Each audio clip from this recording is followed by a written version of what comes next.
नमस्कार दोस्तों, स्वागत है आप सभी लोगों का Sonu study classes YouTube channel में। दोस्तों मैं आप लोगों को NCERT book class 11th Hindi Sumitranand Pant ji का जीवन परिचय मैं आप लोगों को इस वीडियो में बताऊंगा। जीवन परिचय। सुमित्रानंद पंत का जन्म 1900 ईस्वी में अल्मोड़ा जिले के कोसानी गांव में एक संपन्न परिवार में हुआ। जन्म के 6 घंटे बाद ही इनकी माता का देहांत हो गया। इनकी प्रारंभिक शिक्षा अल्मोड़ा में हुई और वहीं से गुसाई दत्त से सुमित्रानंद पंत बने। 1919 ईस्वी में पंत जी प्रयाग आए और मेओर सेंटर कॉलेज में भर्ती हुए। असहयोग आंदोलन से प्रभावित होकर बिना परीक्षा दिए ही इन्होंने पढ़ना छोड़ दिया और स्वाध्याय में लग गए। पंत जी ने छंद रचना करना चौथी कक्षा में ही आरंभ कर दिया था, पर उनका स्वाभाविक कवि कर्म कॉलेज में प्रारंभ हुआ। पंत जी ने 1938 ईस्वी में रूपाम पत्रिका निकाली, जिसकी प्रगतिशील साहित्य के विकास और प्रचार में महत्वपूर्ण भूमिका रही।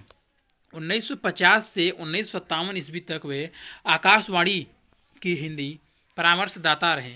पंत जी को सोवियत भूमिका, नेहरू पुरस्कार, साहित्य अकादमी पुरस्कार तथा भारतीय ज्ञानपीठ पुरस्कार प्राप्त करने का गौरव प्राप्त है। पंत जी का निधन 1978 ईस्वी में हुआ।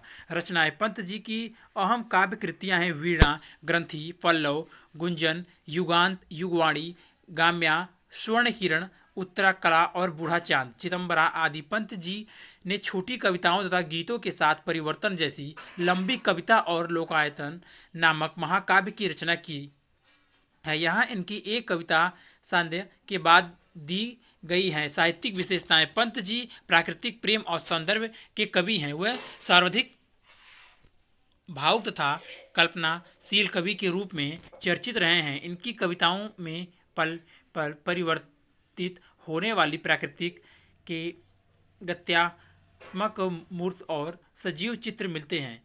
उनके काव्य में प्राकृतिक का मानवीयकरण भी हुआ है। भाषा शैली।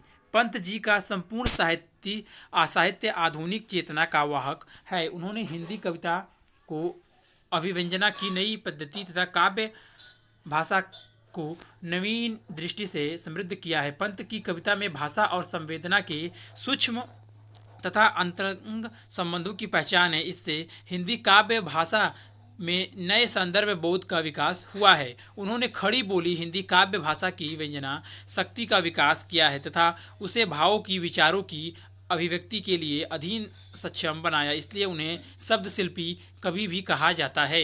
अगर वीडियो अच्छी लगी तो वीडियो को लाइक करें, शेयर करें, कमेंट करें और नेक्स्ट वीडियो के लिए चैनल को सब्सक्राइब जरूर करें। Thank you for watching.